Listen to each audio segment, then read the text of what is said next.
Mis hermanos, Dios les bendiga. Vamos a abrir nuestras Biblias en la carta a los Romanos. Continuamos con la carta a los Romanos y en esta ocasión nos toca el capítulo 3. Romanos, capítulo 3.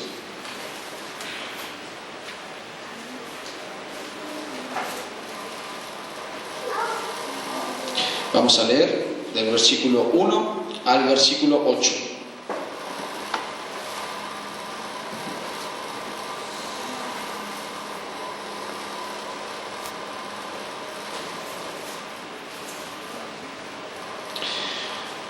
Romanos capítulo 3, versículo 1 al 8. Dice lo siguiente: ¿qué ventaja tiene pues el judío, o de qué aprovecha la circuncisión? Mucho en todas maneras. Primero, ciertamente que les ha sido confiada la palabra de Dios, pues que si alguno de ellos han sido incrédulos, ¿su incredulidad habrá hecho nula la fidelidad de Dios? De ninguna manera. Antes bien, sea Dios veraz y todo hombre mentiroso, como está escrito, para que seas justificado en tus palabras y venzas cuando fueres juzgado. Y si nuestra injusticia hace resaltar la justicia de Dios, ¿qué diremos? ¿Será injusto Dios que da castigo? Hablo como hombre. En ninguna manera. De otro modo, ¿cómo juzgará Dios al mundo? Pero si por mi mentira la verdad de Dios abundó para su gloria, ¿por qué aún soy juzgado como pecador? ¿Y por qué no decir, como se nos calumnia y como algunos cuya condenación es justa afirman que nosotros decimos, hagamos males para que vengan bienes? Tomen asiento, mis hermanos.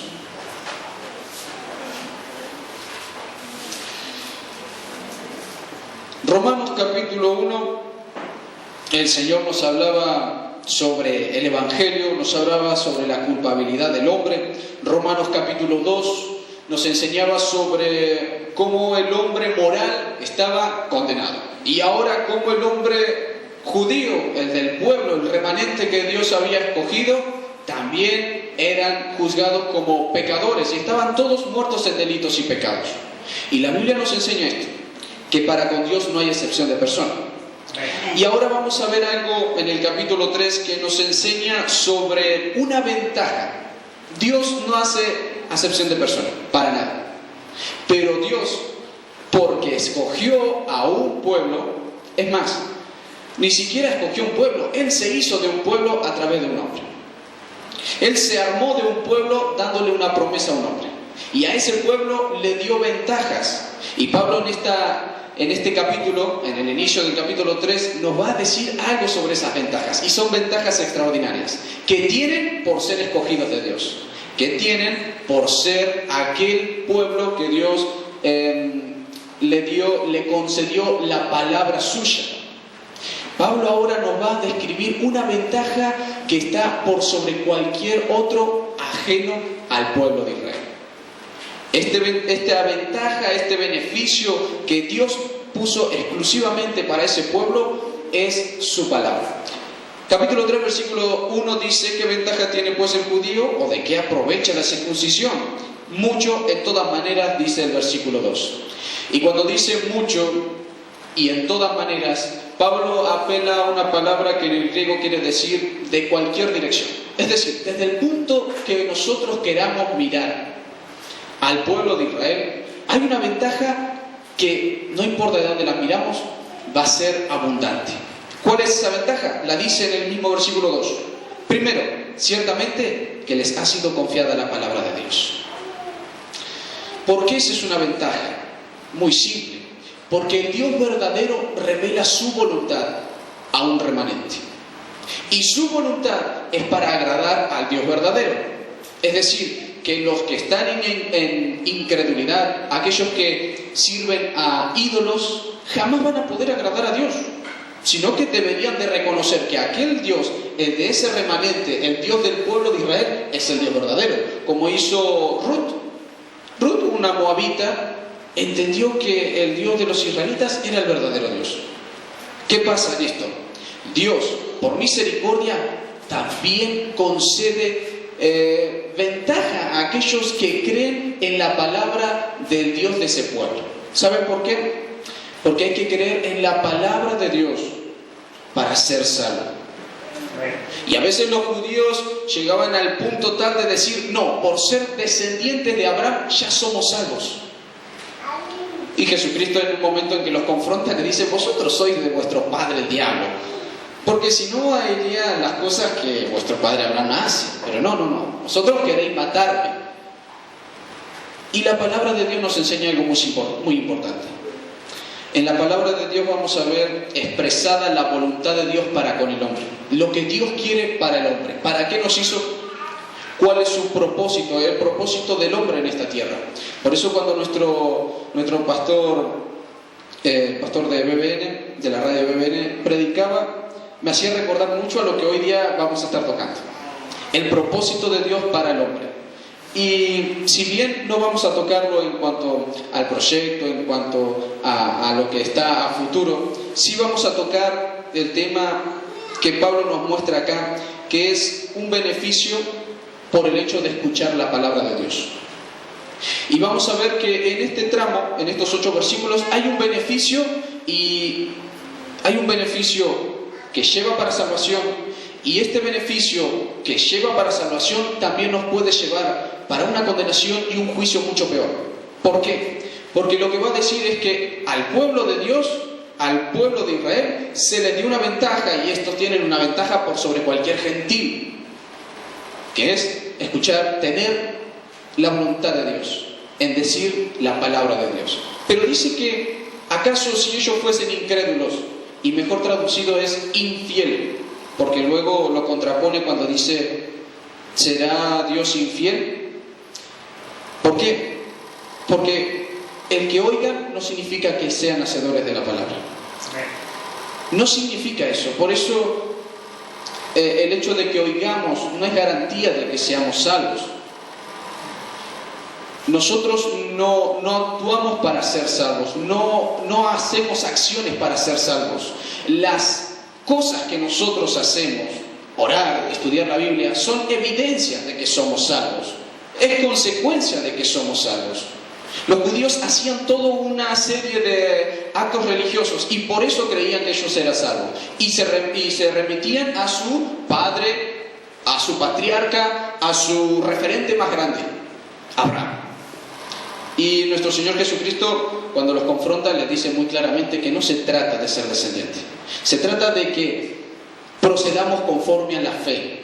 Y cuando habla de las obras de Abraham, habla de las obras de fe.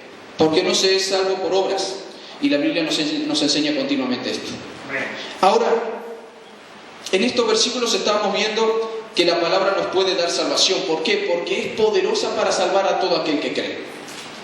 Y el problema es cuando a la palabra se la oye y no se la cree. ¿Qué parte nos toca ahora? En este momento vamos a estar hablando de la parte que nos conviene. Nosotros hemos creído la palabra de verdad. Por eso vamos a ver qué beneficios y qué consecuencias hay a aquellos que han creído la palabra de verdad. Consecuencias obviamente favorables, porque Dios nos ha rescatado de una vida pecaminosa y pervertida, una vida que iba derecho a la muerte. Ahora vamos derecho a la vida en Jesucristo. Y vamos a ver, gracias al Señor, de manera más oportuna el viernes, cómo esta misma palabra va hacia las personas que lo oyen y no lo creen. Qué oportuno para evangelizar, para dar a entender a las personas la gran importancia de no solamente escuchar, sino escuchar y hacer la voluntad de Dios. Nosotros ya hemos creído, ya está. Ahora debemos de ver qué es lo que Dios nos enseña conforme a lo que hemos creído, conforme a lo que hemos abrazado. Hemos abrazado una fe, y una fe que es conforme a su palabra. Para esto vamos a ver algo muy importante. Primero, cuando Dios escoge, su elección marca la diferencia. Si Él no marcara la diferencia, no sería gran cosa la elección de Dios. Por eso decimos que Dios nos escogió y en esa elección nos mostró su gracia, y también a través de esa elección en nosotros ocurrió una regeneración. Y esa regeneración es de que ahora somos nuevas criaturas y esa nueva criatura corresponde a una nueva naturaleza y esa nueva naturaleza es de orden divino y vamos a proceder conforme a la voluntad del Padre. Cuando nosotros decimos esto, estamos diciendo de que la palabra de Dios que hemos oído ha sido tomada y creída. En una ocasión, nuestro Señor Jesucristo, cuando les enseña a los apóstoles, les enseña una parábola en la que un sembrador salió a sembrar. Y lo que expone nuestro Señor Jesucristo luego de la parábola es la explicación de la parábola. Porque los discípulos le preguntan, ¿qué quisiste decir, Señor? Y el Señor la explica. Y dice que hay 4 corazones y 4 corazones corresponden a esos cuatro lugares donde cae la semilla. Uno era el camino, otro era el pedregal, otro los espinos y otro la buena tierra. Nosotros, por haber oído y creído la palabra, hemos sido buena tierra. Y hemos dado, si bien algunos a 30, otros a 60, otros a 100 por uno, pero hemos dado fruto. Lo que el Señor quiere es que la voluntad de Dios, su voluntad, sea reflejada correctamente en nuestra vida. ¿Qué nos está diciendo el Señor? Que hemos oído y hemos creído, pero nuestro proceder debe ser conforme a su voluntad. Por eso es necesario que nosotros entendamos claramente cuál es su voluntad para nuestra vida. Esto nos hace acordar un poquito a la predicación de domingo. ¿Por qué? Porque tiene relación. Y sí la tiene porque vamos a hablar sobre que el Señor tiene un propósito y este propósito es que nosotros nos ajustemos, doblegando nuestra voluntad a la de Él. Y eso es por amor. Ya no es el servicio por mera herencia de Abraham, no se trata de eso. Cuando el Señor nos pone un requisito es el amor. Cuando nos pone un requisito en todas las cosas es que las hagamos por amor. Y no nos debemos de olvidar que si queremos hacer la voluntad de Dios debe de haber amor. No nos tenemos que olvidar de esto porque si no se vuelve vana la obra, inútil. ¿Inútil por qué? Porque el amor es lo que le da sentido a las cosas. El amor de Dios, obviamente.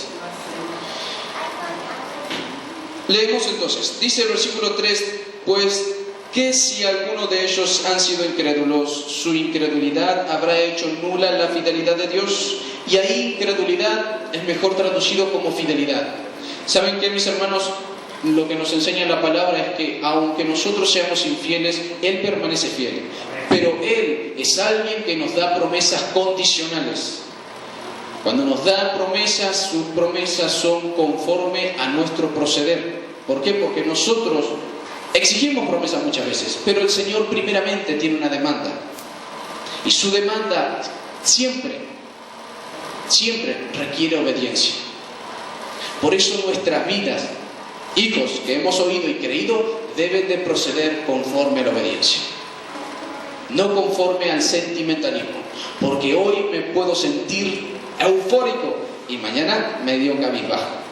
Pero conforme a la obediencia, hoy obedezco porque Dios es el que me salvó y a Él me debo en obediencia y gratitud. Entonces del corazón brota gratitud, haciendo memoria de sus misericordias.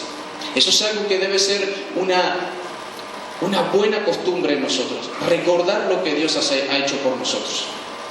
Dice que el Señor permanece fiel, aunque el pueblo de Israel fue infiel. ¿Y fiel a qué fue el Señor? A su palabra. Él no va a ser fiel a nuestros pensamientos ni a nuestras opiniones, para nada. Él va a ser fiel a su palabra y a su palabra se va a ajustar porque Él es veraz. Y todo hombre puede que sea mentiroso.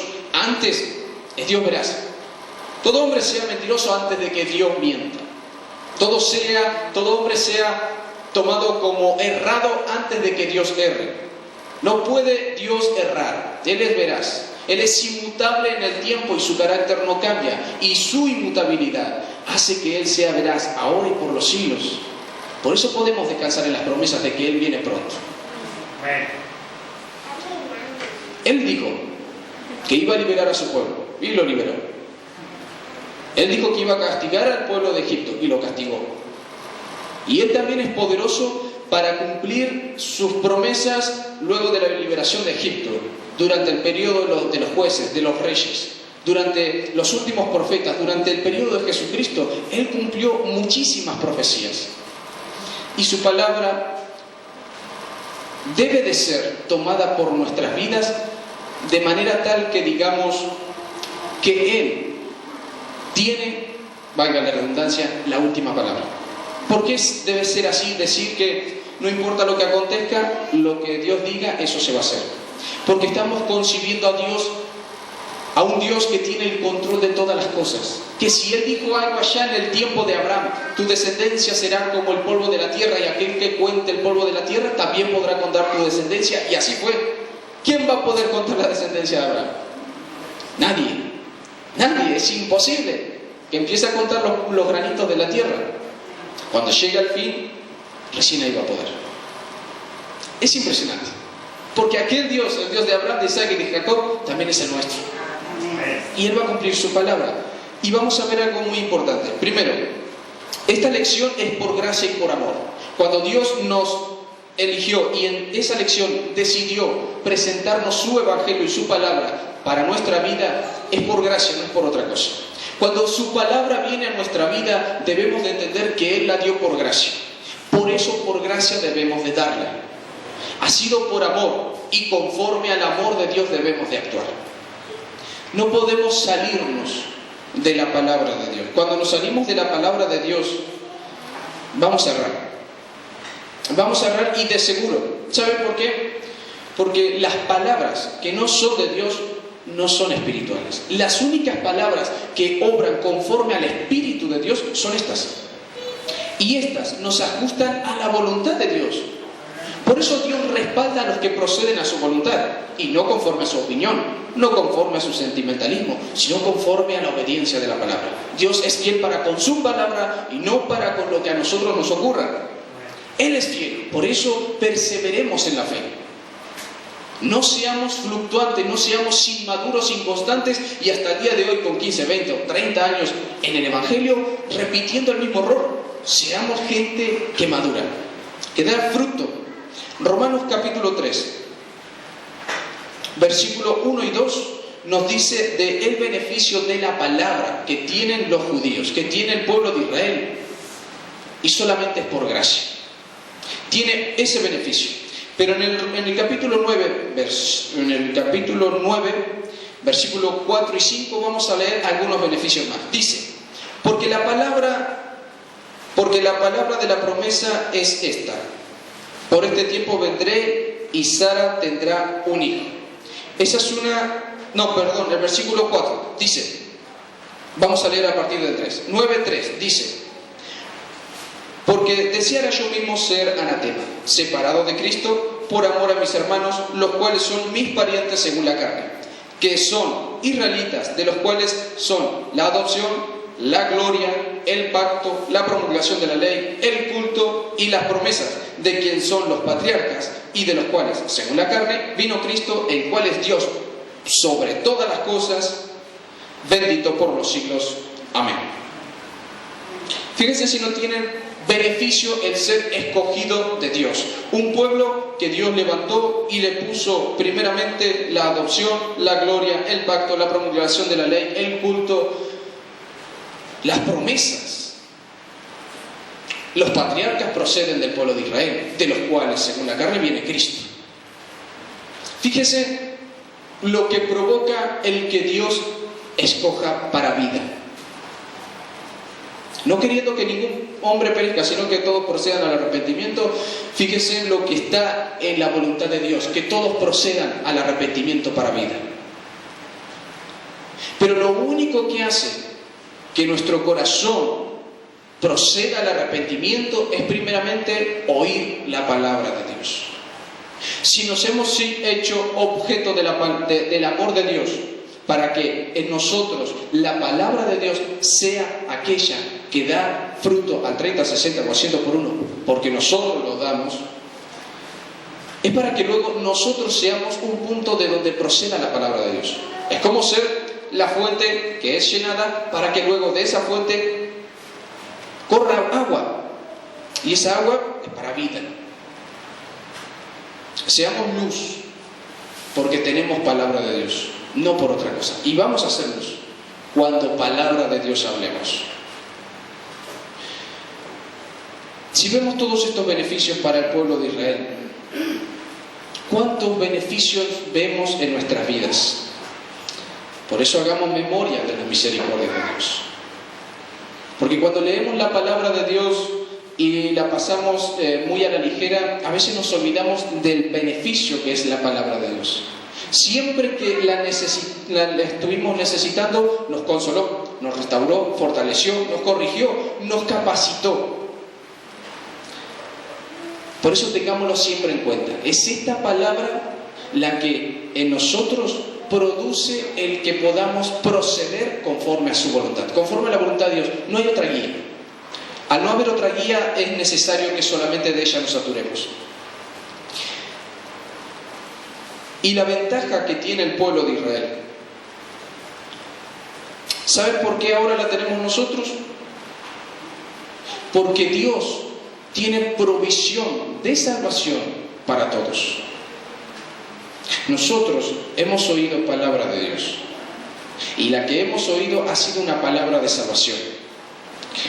Por eso debemos de creer que lo que Dios nos manda hoy día es conforme a su voluntad. Si nos habla hoy es porque hoy quiere que prestemos atención a esa cosa en cuestión, a ese punto en especial. Cuando Dios quiere que el día de mañana hagamos algo, seguro nos va a decir el día de mañana. Por eso no debe de estar en el corazón de un creyente, bueno, más adelante. El Señor sabe. Ya va a venir el momento de mi elección, de mi crecimiento. Ya me voy a firmar. Eso no debe de estar en el corazón de un creyente. No debe. Debemos de ser maduros, cabales. Eso está en el corazón del incrédulo, del que es perseverante en la carnalidad. Del perezoso. También en el corazón del perezoso. ¿Saben por qué? Porque no está convencido. No está convencido. El que procede conforme a la palabra de Dios es porque cree que la palabra de Dios es de Dios. Si creemos que Dios, creador de todas las cosas, nos habló, sirvamos con temor y con temblor. Pero el perezoso la toma a la ligera. ¿Saben por qué? Porque creen que el hombre habla, cree que ya, si hay un momento, ya va a llegar. Hoy no ha de ser. Por flojo, por perezoso.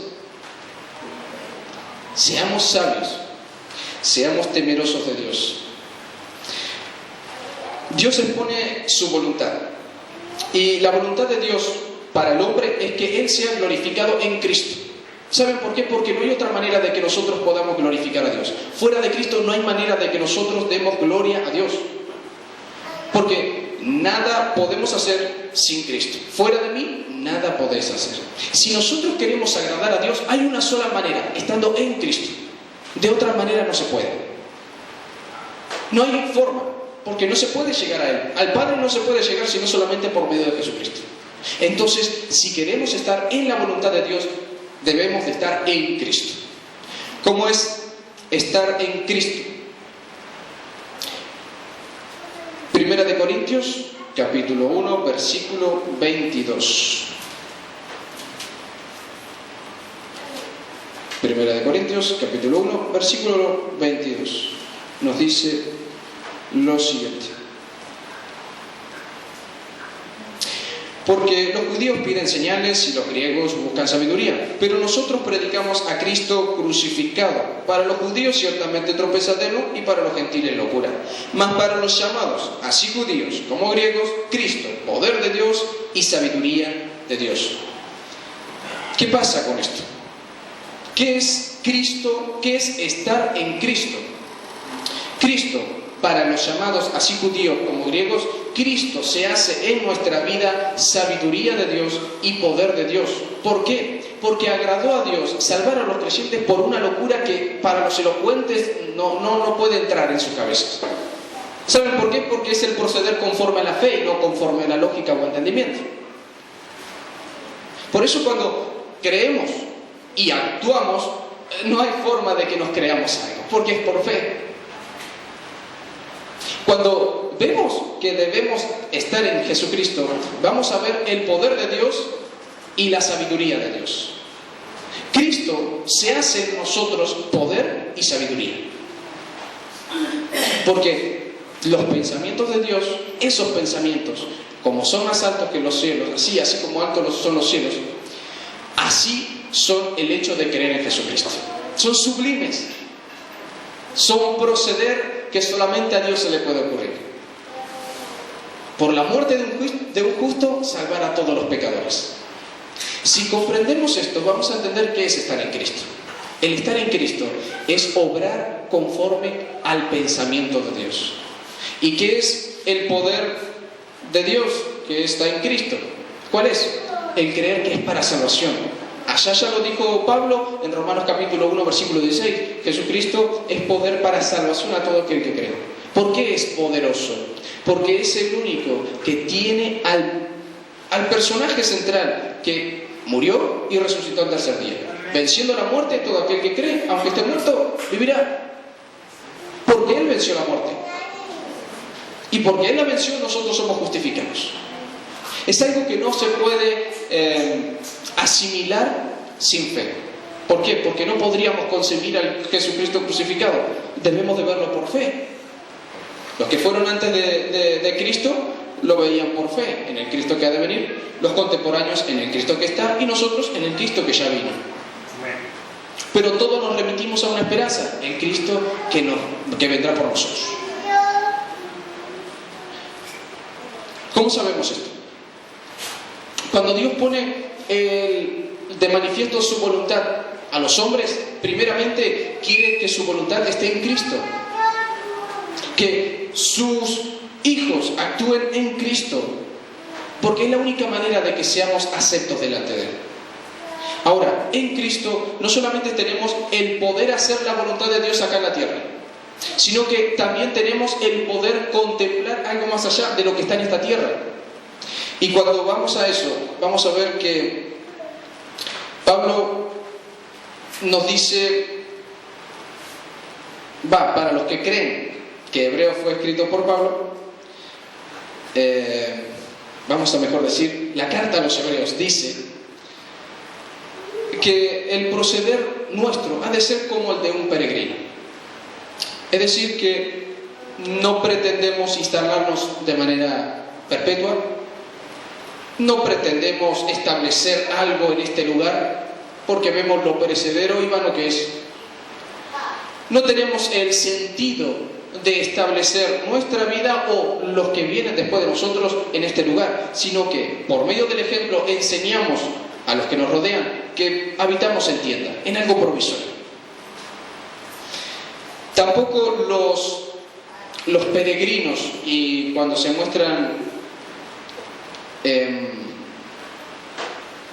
cuando se muestra a alguien que habita en tienda,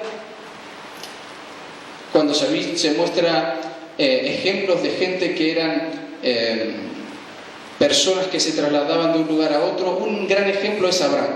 Abraham habitaba en tiendas. Abraham lo que hacía era entender que lo que Dios le había preparado era una patria celestial.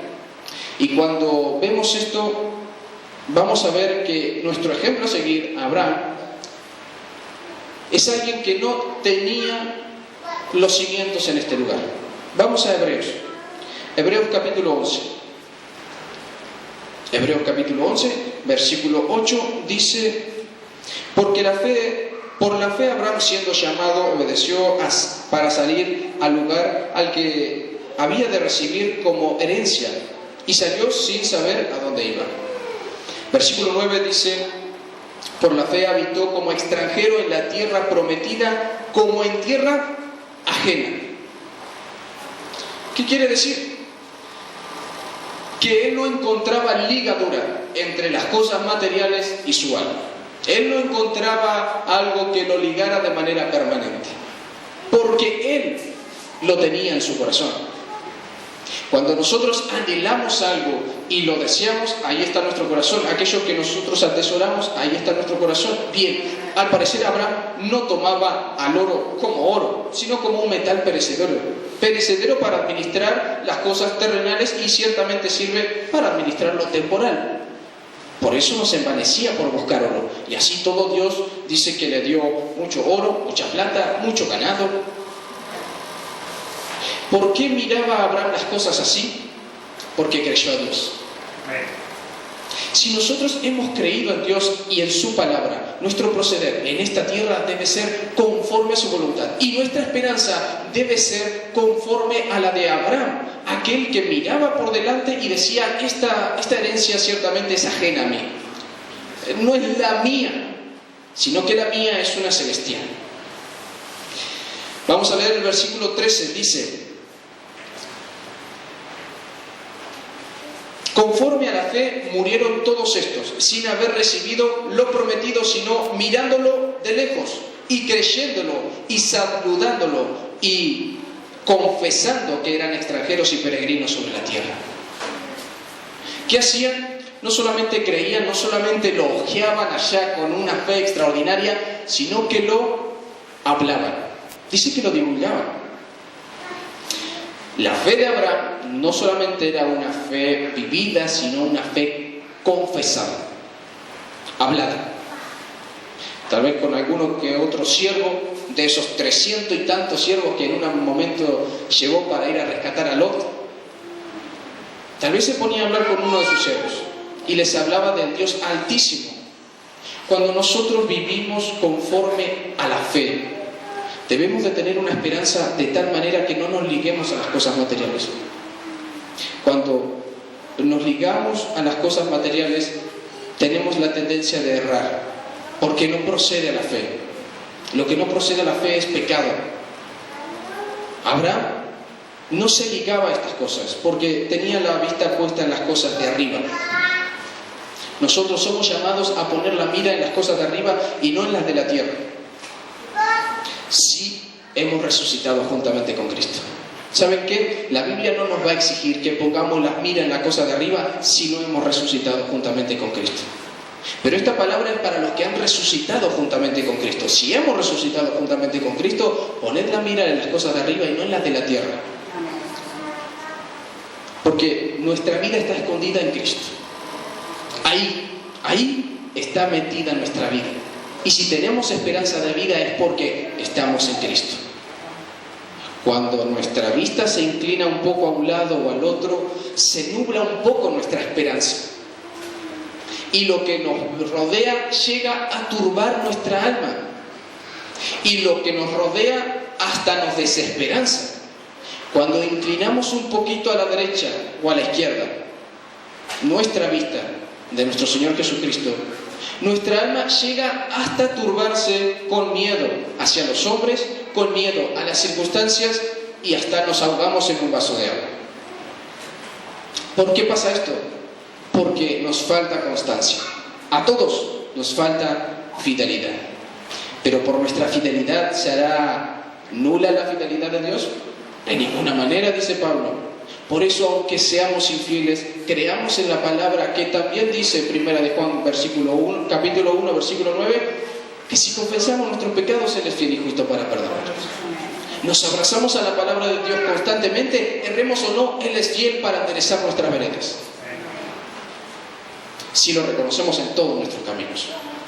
Por eso es necesario, con debilidad, con fortaleza, poca fe o mucha fe, con esperanza extraordinaria o con cierta desesperanza, nos aferremos a la palabra de Dios, porque si ella, como una columna, no se mueve, sino que permanece para siempre, los que estamos en su palabra vamos a permanecer para siempre.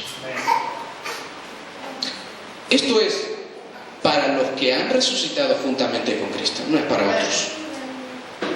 Si hemos resucitado juntamente con Cristo, pongamos la mira en las cosas de arriba, no en las de la tierra. Porque nuestra vida está escondida con Cristo en Dios. Ahí estamos. Y si tenemos una esperanza, sea esta esperanza la que trascienda toda circunstancia. ¿Saben por qué? Porque no ponemos esperanza en cosas vanas, materiales, sino en algo glorioso que ha de venir. Porque si lo viéramos, ¿qué esperanza sería? Pero no lo vemos, ciertamente con los ojos no lo vemos. Y gloria a Dios, ¿saben por qué? Porque si lo viéramos, otra sería nuestra actitud. Nosotros no lo vemos, por eso aunque el mar esté ahí todo cerrado y por un lado tengamos el mar y por el otro un ejército y aún no veamos el camino, ciertamente el Señor va a abrir el camino. Amén. Y lo va a abrir para nuestra vida, porque hemos creído en Él, porque Él nos ha escogido y para vida eterna nos ha escogido. Estamos en Cristo Jesús, estamos en Dios, pongamos nuestra voluntad en sumisión a la voluntad de Dios. Nuestra voluntad doblegada a su voluntad y nuestro corazón con esperanza en Cristo Jesús. Le damos la gloria a nuestro Dios.